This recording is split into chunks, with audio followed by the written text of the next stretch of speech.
Hello అండి, welcome back to our channel Banu recipes వీడియోలో just 10 మినిట్స్లోనే చేసుకునే ఇన్స్టెంట్ లడ్డూని ఎలా ప్రిపేర్ చేసుకోవాలో చూపిస్తున్నాను. ఇది జస్ట్ స్నాక్స్ లానే కాదండి, ప్రసాదంగా కూడా ఈ రెసిపీని ప్రిపేర్ చేసుకోవచ్చు.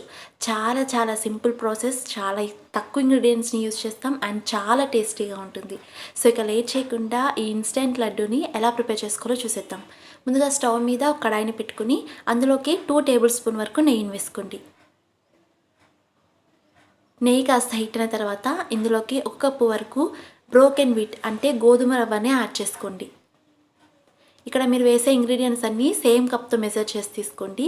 ఇలా గోధుమ రవ్వ వేసిన తర్వాత కేవలం మీడియం ఫ్లేమ్లో మాత్రమే బాగా మిక్స్ చేసుకుంటూ ఇది మంచి అరోమా వచ్చే వరకు ఫ్రై చేసుకోండి. ఇక్కడ ఈ రవ్వ ఫ్రై అయ్యేలోపు మనం వాటర్ని బాయిల్ చేసుకుందాం. ఒక బౌల్లోకి మనం ఏ కప్తో అయితే రవ్వను తీసుకున్నామో అదే కప్తో 3 కప్స్ వరకు వాటర్ని వేసుకోండి. ఇలా 3 కప్స్ వాటర్ వేసిన తర్వాత స్టవ్ మీద పెట్టేసి ఈ వాటర్ని బాగా బాయిల్ చేసుకోండి. వాటర్ బాయిల్ అయ్యేలోపు మనకు రవ్వ అనేది కూడా ఫ్రై అయిపోతుంది. ఈ రవ్వ ఫ్రై అవ్వడానికి మనకు 5 to 6 minutes పాటు టైం పట్టింది. ఇలా ఫ్రై అయిన తర్వాత చూస్తున్నారు కదా, రవ్వ కలర్ అనేది కాస్త లైట్గా చేంజ్ అయ్యింది. అలానే మంచి అరోమా కూడా రావడం స్టార్ట్ అవుతుంది. ఇప్పుడు ఇందులోకి మనం బాయిల్ చేసుకున్న వాటర్ని ఇందులోకి యాడ్ చేసుకోవాలి. వాటర్ వేసిన తర్వాత బాగా మిక్స్ చేసుకుంటూ ఈ వాటర్ అంతా ఇమిరిపోయే వరకు, అంటే ఈ రవ్వ టోటల్గా వాటర్ని అబ్సార్బ్ చేసుకుని దగ్గరికి వచ్చే వరకు కుక్ చేసుకోండి. మీడియం ఫ్లేమ్లో కంటిన్యూస్గా మిక్స్ చేసుకుంటూ కుక్ చేసుకోండి. మరీ టైం ఎక్కువైతే పట్టదు. జస్ట్ ఒక 3-4 minutes లోపే రవ్వ వాటర్ని టోటల్గా అబ్సార్బ్ చేసుకుని బాగా చిక్కపడిపోతుంది. చూస్తున్నారు కదా, ఈ కన్సిస్టెన్సీలో వస్తూనే ఇందులోకి మనం ఏ కప్తో అయితే రవ్వను తీసుకున్నామో అదే కప్తో షుగర్ని యాడ్ చేసుకోవాలి. 1 కప్పు రవ్వకి 1 కప్పు షుగర్ని యాడ్ చేసుకోండి. స్వీట్నెస్ అనేది కరెక్ట్గా సరిపోతుంది. మీరు తినే తీపిని బట్టి ఎక్కువ తక్కువ అనేది చూసుకుని యాడ్ చేసుకోండి. అలానే మీరు షుగర్ ప్లేస్లో బెల్లంని కూడా యాడ్ చేసుకోవచ్చు. బెల్లంతో కూడా ఈ రెసిపీ అనేది చాలా టేస్టీగా వస్తుంది. షుగర్ వేసిన తర్వాత మీడియం ఫ్లేమ్లో మాత్రమే కంటిన్యూస్గా మిక్స్ చేసుకుంటూ కుక్ చేసుకోండి.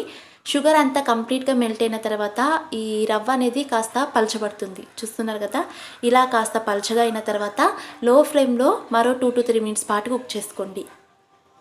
ఒక 2-3 minutesకి వీడియోలో చూపిస్తున్నట్టు ఇలా కాస్త చిక్కబడుతుంది. అప్పుడు ఇందులోకి చిటికెడు ఫుడ్ కలర్ని యాడ్ చేసుకోండి. మీకు నచ్చిన ఫుడ్ కలర్ని యాడ్ చేసుకోవచ్చు. అలానే ఫుడ్ కలర్ వద్దనుకున్న వాళ్ళు అవాయిడ్ చేసేయచ్చు.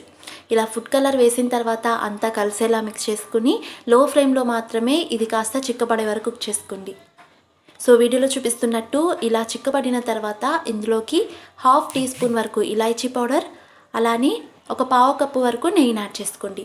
నెయ్యి ఎంత ఎక్కువగా వేస్తే లడ్డూలు అనేవి అంత టేస్టీగా వస్తాయని గుర్తుంచుకోండి. అలానే ఇందులోకి మీకు నచ్చిన డ్రై ఫ్రూట్స్ని యాడ్ చేసుకోవచ్చు. ఇక్కడైతే నేను వాటర్ మిలన్ సీడ్స్ని యాడ్ చేస్తున్నా. ఇలా డ్రై ఫ్రూట్స్ యాడ్ చేసిన తర్వాత అంతా కలిసేలా మిక్స్ చేసుకుని స్టవ్ ఆఫ్ చేసి ఇది కంప్లీట్గా చల్లారనివ్వండి. మీరు స్టవ్ ఆఫ్ చేసేటప్పుడు చూస్తున్నారు కదా, ఈ కన్సిస్టెన్సీలో వచ్చేలా చూసుకోండి. సో వీడియోలో చూపిస్తున్నట్టు కరెక్ట్ ఈ కన్సిస్టెన్సీలో వచ్చినప్పుడు స్టవ్ ఆఫ్ చేసి కంప్లీట్గా చల్లారనివ్వండి. ఇది పూర్తిగా చల్లారిన తర్వాత మరి కాస్త చిక్కబడుతుంది. అప్పుడు చేతికి కాస్త నెయ్యి రాసుకొని మీకు నచ్చిన సైజ్ అండ్ షేప్లో లడ్డూస్ని ప్రిపేర్ చేసుకోవడమే. చూస్తున్నారు కదా, లడ్డు అనేది చాలా ఈజీగా ఫామ్ అవుతుంది. మీరు కావాలంటే ఇలా లడ్డూస్లో వద్దనుకుంటే జస్ట్ అలానే కప్లో పెట్టుకునైనా సర్వ్ చేసుకోవచ్చు. సో చూస్తున్నారు కదా, సింపుల్గా టేస్టీగా జస్ట్ 10 minutesలోనే ఇన్స్టెంట్ లడ్డూని ఎలా ప్రిపేర్ చేసుకోవాలో చాలా చాలా టేస్టీగా ఉంటుంది. అలానే ఇది ఒక 2 days పాటు కూడా నిల్వ ఉంటుంది. మీరు కూడా తప్పకుండా ట్రై చేయండి. పిల్లలకి లడ్డు అనేది చాలా నచ్చుతుంది.